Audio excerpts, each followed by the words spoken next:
नमस्कार। कल पहाड़गम में जो हुआ वो पूरे देश के अभी कोने कोने तक न्यूज़ पहुंच गई होगी।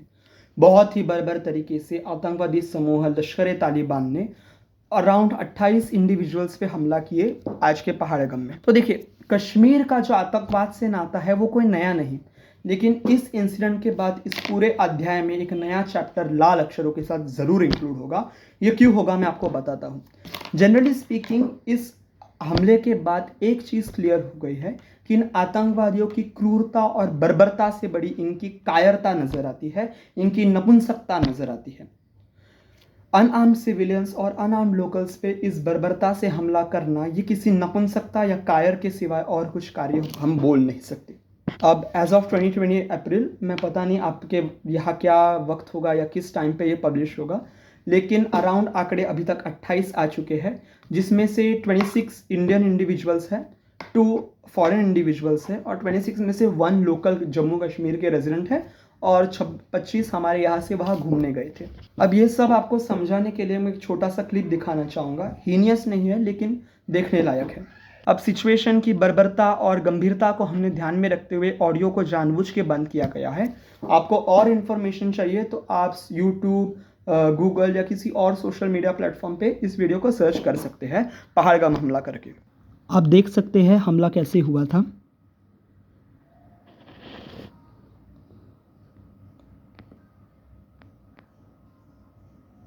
इसको देख के आपको एक बेसिक आइडिया आ गया होगा कि ये जो टूरिस्ट थे ये बेसिकली उस वक्त चल रहे थे, कोई घोड़े पे सवारी कर रहे थे, इंजॉय कर रहे थे, क्योंकि पहाड़गम की रेप्यूटेशन ही है स्विट्जरलैंड ऑफ इंडिया, शांतिपूर्वक प्रदेश। और पहाड़गम जैसे स्ट्रेटेजिकली इंपॉर्टेंट जगह पे इतना बड़ा हादसा होना, ये टोटल मैकेनिकल फेलियर है towards some responsibility towards the Indian government and of course Pakistan तो रिस्पॉन्सिबल है ही। अब देखिए, ये पर्टिकुलर लोकेशन इतनी स्पेशल इसलिए है क्योंकि वहाँ पे जो एंट्री की जगह है वो या तो आप पैदल जा सकते हैं या घुड़सवार होके, और ये इतनी classified information, it is not possible कि विदाउट लोकल हेल्प ये इन्हें पहुँचे। दुश्मन सिर्फ बॉर्डर के उस पार ही नहीं, दुश्मन हमारे घर के अंदर भी है। अब इतने बड़े हादसे के बाद कई राजनेताओं के अलग अलग रिएक्शन आ चुके हैं। मुख्यमंत्री ओमार अब्दुल्ला जी, उनके पिताजी फारूक अब्दुल्ला जी, पीडीपी के नेतृत्व श्रीमती महबूबा मुफ्ती जी, तत्कालीन कांग्रेस के नेतृत्व के under Ghulam Nabi Azad ji, national level की बात करें तो प्रधानमंत्री मोदी जी, गृह मंत्री अमित शाह जी। अमित शाह जी 2 दिन के लिए कश्मीर में गए हैं मुख्यमंत्री ओमार अब्दुल्ला जी से मिलने और उस मसले के ऊपर बातचीत कर रहे हैं। तो इन सब राजनेताओं की भी अब अगर आप बात कंक्लूड करेंगे तो एक बेसिक है कि ये एक हीनियस है, और ये सरप्राइजिंग इसलिए है क्योंकि मैंने जैसे आपको बताया, जनरली स्पीकिंग ये लोग टूरिस्ट्स को और सिविलियंस को अटैक नहीं करते। इसका बहुत इंपॉर्टेंट कारण ये है कि जो कश्मीर की इकोनॉमी है, अगर पिछले 25 साल का आप इकोनॉमिक चार्ट पढ़ेंगे तो tourism sector second largest revenue है जम्मू एंड कश्मीर में। तो इनकी जो डेस्परेशन है वो धीरे धीरे दिखाई जा रही है। और एक बात है, जो इन्होंने मुखौटा पहना था, जो जिहारा इनके सर पे था कि हम हिंदुस्तान के ऑक्यूपेशन के विरोध है, हम शांति के प्रति है, ये जो मुखौटा है वो निस्तनाबूद हो चुका है। और हमने भी ऑथेंटिक सोर्सेज की जब इंफॉर्मेशन निकाली, आपको हम बता देते हैं। मराठी के ऑथेंटिक सोर्स प्रहार, और इंग्लिश की बात करें तो टाइम्स ऑफ इंडिया की भी ऑथेंटिक सोर्सेज निकाल के हमने कुछ टाइम लैप्सेस आपको बना रहे हैं। 2001 में जब लास्ट हमले हुए थे, 2001 में जम्मू एंड कश्मीर की जो स्टेट लेजिस्लेटर है उसमें हमला हुआ था, तब भी सिविलियंस पे हमले नहीं हुए थे। 2006 में दोडा पे हमला हुआ था, अराउंड 26-25 लोगों की जान की बहुती बनी।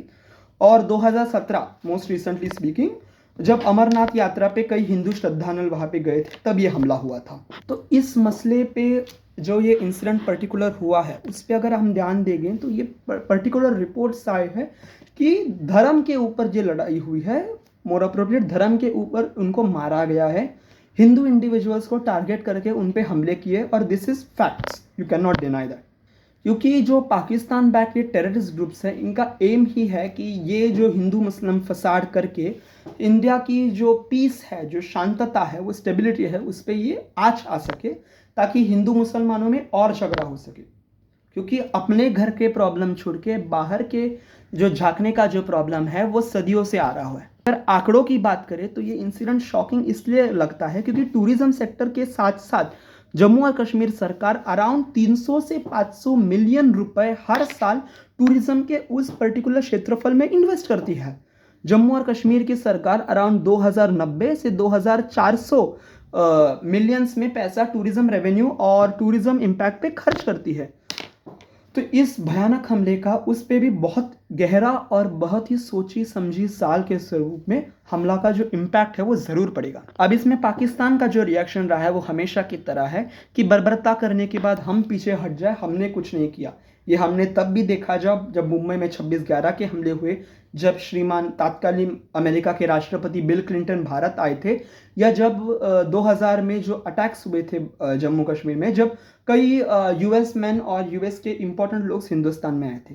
इसका कारण ये है कि वो देश या दुनिया में दिखाना चाहते हैं कि हिंदुस्तान में जो शांतता है, जो विग्रहता है, that is not real. Hindustan में अराजकता फैली है और ये पाकिस्तान बहुत मन से चाहते हैं। अभी भी हमारे यहाँ पे ये बहुत सोचा समझा टाइम लिमिट के साथ हमला हुआ है। हमारे प्रधानमंत्री नरेंद्र मोदी जी सऊदी अरेबिया में ट्रिप पे थे, कैंसिल करके वापस आ गए हैं। जेडी वांस जी भारत में आए थे। तो आप अगर हिस्टोरिकली देखेंगे, जब 2018 में जेडी वांस जी हमारे भारत में आए थे तब भी हमले हुए थे। जब मुंबई 11 के हमले हुए थे तब भी फॉरेन इंटरमैन थे हमारे पास। जब ताज पे हमले हुए थे उस पर भी आप देखेंगे तो यूएस के कई कांग्रेसमैन तब आए थे। तो ये एक बेसिकली ट्रेंड होता हुआ है। अब इस पे एक और सवाल उठता है कि इतनी इम्पोर्टेंट और मेजर टाइम के बाद भी वहाँ पे क्यों डिप्लॉयमेंट नहीं थी। लेकिन अगेन बात करी जाए तो वो जो एरिया है वो पर्टिकुलरली बहुत हार्ड टू रीच है। अगर आप फुटपाथ से जो फुटवेयर के बिना या घुड़सवार होके न जा रहे तो आपको बहुत टाइम लगेगा। और अनफॉर्चुनेटली इन नालायकों के लिए वो टाइम बहुत ज़्यादा हुआ और तब तक जो हुआ है वो हो चुका है। चीज़ की गंभीरता दिखाते हुए हम आपको एक और क्लिप दिखाना चाहेंगे। अगेन चीज़ की गंभीरता को ध्यान में रखते हुए हमने जानबूझ के ऑडियो को म्यूट किया, लेकिन ये क्लिप बहुत वायरल हो चुका है। आप अलग अलग जगहों पे इसके सोर्सेस निकाल सकते हैं। अभी आपके सामने श्रीमती पल्लवी जी और उनके स्वर्गीय मिस्टर का आप वीडियो देख रहे हैं। अगेन क्वालिटी थोड़ी सी ख़राब है, ध्यान मत दीजिए। अब ये क्लिप की बर्बरता को ध्यान में रखते हुए हमने जानबूझ के ऑडियो को म्यूट किया। पल्लवी जी और उनके मिस्टर का जो वीडियो हमने आपको दिखाया, ये उनके मिस्टर के डेथ के पहले का वीडियो है। This is their last video. और सबसे हैरान वाली बात है कि जब पल्लवी जी के मिस्टर को मारा गया तब उस आतंकवादी ने कहा कि जाओ जाके मोदी को बताओ, देश को बताओ कि आपके साथ क्या हुआ है। तो ये बेसिकली इनका जो इंसेंटिव है वो तो क्लियर है कि हिंदुस्तान में एक ऐसा माहौल कर देना जो अनप्लेजेंट है। बेसिकली एक टेरर के थ्रू जो वो पाकिस्तान हमेशा जो नीच राजकारण करता है वो है ये। अब किसी भी देश में देखेंगे तो पाकिस्तान की पहली ही आप देखेंगे तो इतनी बुरी स्थिति है कि घर आपका खदेड़े जा रहा है। पहले ही बांग्लादेश अलग हो गया है, बलूचिस्तान अलग हो रहा है कि कुछ सालों में, होपफुली नॉट हो सो होपफुली, और आपकी फिर भी कश्मीर पे अरमान नहीं जा रहे। हैसियत अपनी बलूचिस्तान लायक नहीं बची और देख रहे सपने कश्मीर के।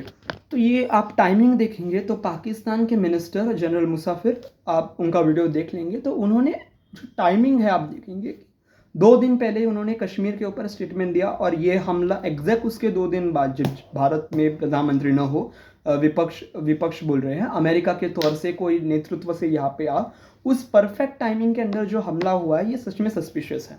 ये बात कोई नई नहीं है क्योंकि पाकिस्तान ने हमेशा वो टेरर ग्रुप्स को सपोर्ट करते आए हैं जो हिंदुस्तान को डिस्टेबलाइज कर सके। अब ये क्यों कारनावर्ष है मैं आपको बताता हूँ। आप हिस्टोरिकली देखो तो पाकिस्तान हमेशा से आतंकवादी समूह का समूचार करते आया है। ये बात बोलने में गलत नहीं होगी कि पाकिस्तान आतंकवादी की माँ है या एपिसेंटर है। हमारे अभी के फॉरेन मिनिस्टर डॉक्टर जयशंकर जी का आप वीडियो देख लें तो वो क्लियरली उसे एक्सप्लेन भी करते हैं that Pakistan is the epicentre of terrorism, mother of all terrorism. Why is? क्योंकि पाकिस्तान में आप देखेंगे तो historically speaking, because Pakistan is an Islamic state, तो वहाँ पे लीगली एक कम्युनिस्ट होना या कम्युनिस्ट विचारधारा को प्रोपोगेट करना इलीगल है कायदेशीर। हिस्टोरिक स्पीकिंग ये कुछ नया नहीं है क्योंकि पाकिस्तान हमेशा उन विचारधाराओं का सपोर्ट करता है जो हिंदुस्तान को डिस्टेबलाइज करे। अभी आपको एक फन फैक्ट बताओ, because Pakistan is an Islamic theocracy और ऑटोक्रेसी, तो पाकिस्तान में बाकायदा आपको एक कम्युनिस्ट होने पे कई बार डेथ सेंटेंस भी दी गई है हिस्टोरिकली स्पीकिंग। लेकिन हिंदुस्तान में वो फिर भी नक्सलवाद को सपोर्ट करते हैं, ऑफ ब्रांच ऑफ कम्युनिज्म। क्यों? क्योंकि अगर हिंदुस्तान में परेशानी हो, हिंदुस्तान में अराजकता मचे, हिंदुस्तान में मारामारी हो, तो इससे पाकिस्तान को बहुत ज़्यादा फायदा है। अब ये फ़ायदा क्यों है और पाकिस्तान मानवता का दुश्मन क्यों है, ये मुझे अलग से आपको बताने की ज़रूरत नहीं लगती। उतनी ही सत्यता है कि पाकिस्तान ने हिस्टोरिकली आतंकवादियों को शील्ड किया है। जब अमेरिका पूरी दुनिया में अफ़गानिस्तान को खदेड़ रही थी ओसामा बिन लादेन को ढूंढते हुए कि ओसामा बिन लादेन कहाँ छिपा है, तो पाकिस्तान ही तो शरणार्थी था ओसामा बिन लादेन। और पाकिस्तान इतना सेफ कंट्री है कि टेररिस्ट भी वहाँ पे सेफली रह सकते हैं राजा जी। उन इंसिडेंट्स को आप काउंट करें, जब 2000 में बिल क्लिंटन जी आए थे, जब 26/11 के हमले हुए, अभी जब जेडी वांस हमारे भारत में आए हैं, तो इन टाइमिंग्स के अनुसार हमले करते हुए दिस इज पर्पसफुली क्लियर कि हिंदुस्तान की जो इमेज है, जो छवि है, वो खराब करना चाहते हैं ये लोग। अब ये क्यों करना चाहते हैं और पाकिस्तान का इससे क्या फ़ायदा है, वो ऊपर वाला ही जाने। खैर, अब इस बेहद दर्दनाक स्टोरी को थोड़ा आगे बढ़ाते हुए हम देखेंगे तो हिंदुस्तान का इससे क्या फ़ायदा या हिंदुस्तान इससे क्या कर सकते हैं, हमें देखने की बहुत आवश्यकता है। इंटरनेशनल रिएक्शन आप देखेंगे तो बहुत कम ऐसे देश है जो रशिया और अमेरिका दोनों को एक चीज़ पे मना सके, और ये जो हीनियस एक्ट हुआ, बेहद ही बुरा और निहत्ता ही मानव विरोधी जो कार्यकाल हुआ है अभी पहाड़गम में, उससे अमेरिका से डोनाल्ड ट्रंप जी और रशिया से व्लादिमीर पुतिन दोनों का एक रिएक्शन रहा है। तो पाकिस्तान ने ऑब्वियसली हमेशा की तरह कायरता स्वरूप से अपने आप को अलग कर दिया है, नपुंसकता दिखाई वापस। तो इससे हिंदुस्तान को एक ध्यान में रखना पड़ेगा, क्योंकि पाकिस्तान पिछले कुछ महीने से FATF, financial assistance task force, ये एक ग्रुप है जो बेसिकली पाकिस्तान को लोन देता है, उन देशों का कैटेगरी बनाता है जिससे, और पाकिस्तान की स्थिति इतनी अच्छी तो नहीं है क्योंकि हर बार कटोरा लेके भीख मांगने चले जाते हैं। तो FATF में लोन आस्किंग कंट्रीज का एक बहुत बड़ा रिक्वायरमेंट है कि उन्हें America terrorism, America, UK, France, जो उनके जो ग्रुप है उनकी कंट्रीज उन्हें टेररिस्ट ग्रुप्स में ना डिक्लेयर करे। अब पाकिस्तान की जो सिचुएशन है वो हमेशा की तरह आतंकवाद पे आप भी जानते हैं, मैं भी जानते हैं, अलग से बताने की कोई ज़रूरत तो है नहीं। तो पाकिस्तान का जो ट्रैक रिकॉर्ड रहा है उसके वजह से पाकिस्तान बहुत ही सेंसिटिवली उस लिस्ट के अंदर जाने की कगार में है। उस लिस्ट में देश वैसे है जैसे कि ईरान हो गए, अभी तालिबान के अंडर अफगानिस्तान आ गई, नॉर्थ कोरिया हो गए। तो ऐसे देशों के साथ यदि पाकिस्तान चला जाए तो जो उनका भीख मांगने का जो कटोरा बचा है FATF से, वो भी चला जाएगा। हिंदुस्तान इसको बहुत स्ट्रेटेजिकली यूज़ करेगा। तो एक पाकिस्तान को हमेशा था कि पापा पापा करके अमेरिका के पास भाग सकते थे, लेकिन अभी अमेरिका भी उनकी मानेगी नहीं, क्योंकि अमेरिका में डोनाल्ड ट्रंप सरकार है और एक जनरली स्पीकिंग राइट विंग सरकार पाकिस्तान को अपोज करेगी, और डोनाल्ड ट्रंप जी की सहानुभूति आप देखेंगे तो भारत के तरफ है। तो अभी उनके पास, अमेरिका के पास तो नहीं भाग के ऐसे रोते हुए जाने का ऑप्शन नहीं बचा, तो अभी उनका दूसरा बेस्ट ऑप्शन है चाइना। लेकिन इस स्थिति की गंभीरता को देखते हुए चाइना भी इसमें नहीं पड़ेगी। Pakistan is quite alone in this situation, तो हिंदुस्तान इस पर कैपिटलाइज कर सकता है। ऑलरेडी इंडस वाटर ट्रीटी के तहत जो 6 नदियाँ हिंदुस्तान से पाकिस्तान बहती है, तत्कालीन पंडित जवाहरलाल नेहरू जी के वक्त हमने की थी, उसके तहत 3 नदियाँ पाकिस्तान में जाती है, पाकिस्तान के तरफ बढ़ती है, और 3 नदियों का पानी हम हिंदुस्तान में लाते हैं। अब सोचने में बहुत लगेगा कि सही तो है 3 नदियाँ, लेकिन क्या है, जो झेलम है, चेनाब है, रवि है, सतलज है, जो नदियाँ वहाँ से बहती है, तो उसमें इंदस रिवर बहुत इंपॉर्टेंट है स्ट्रेटेजिकली। इंदस नदी पाकिस्तान की लाइफलाइन है, बची कुछ एक होप है पाकिस्तान को जिंदा रखने के लिए। तो इंदस नदी के तहत 80% जो पानी रिजर्व है वो पाकिस्तान को जाता है, और इवन तो ये नदी भारत से बहती है, लेकिन इसका सिर्फ 20% हिस्सा भारत में रहता है। तो अभी मोदी सरकार के तहत इंडस वाटर ट्रीटी को होल्ड पे लाया है। कुछ साल लगेंगे प्रॉपर इंफ्रास्ट्रक्चर बदलने के लिए, क्योंकि देखिए, जो हम मानव नियम करते हैं कि इंसानियत की बात करते हैं, ये इंसानों के साथ करते हैं। पाकिस्तान जिस तरीके से आतंकवादियों को जो सपोर्ट देता है वो इंसानों की बात नहीं, ये राक्षस, कुत्ते और मवालियों की बात हुई। तो इसलिए जो मानवीय अधिकार के जो रोना होता है भारत में, ये अभी ना करे तो अच्छा है।